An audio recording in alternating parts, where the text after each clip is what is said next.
সবাই একসাথে আওয়াজ করে কয়টা?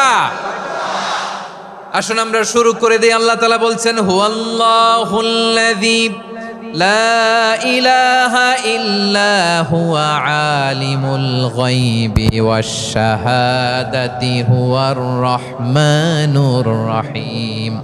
আল্লাহ বলেন হুয়াল্লাহ, তিনি হলেন আল্লাহ, আল্লাযী লা ইলাহা ইল্লা হু, তিনি ছাড়া কোনো ইলাহ নাই। আছে নাকি? বারোয়াখালীবাসী আওয়াজ করে বলেন তো দেখি আমাদের ইলাহ কয়জন? আর জোরে বলেন। একজন হইলে ভালো না বেশি হইলে ভালো? ওয়া ইলাহুকুম ইলাহু ওয়াহিদুন লা ইলাহা ইল্লা হুয়ার রহমানুর রহিম।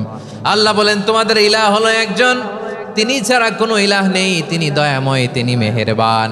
ইলাহ যদি একজন না হয়ে দুইজন হতো, ঝামেলা আছে না নাই?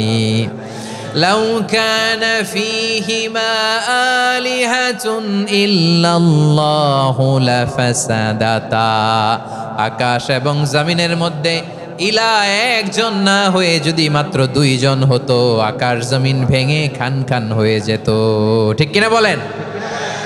দুইজন ইলাহ হইলে খান খান হয়ে যেত। আমাদের রব একজন হইলে ভালো না বেশি হইলে ভালো? কথা বুঝতেছেন?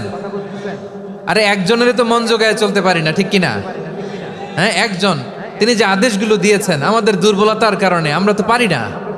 যদি 10 জন হইতো, ওই 10 জনের হ্যাপি করতে পারতাম, তাদেরকে স্যাটিসফাই করা যেত এত সহজে।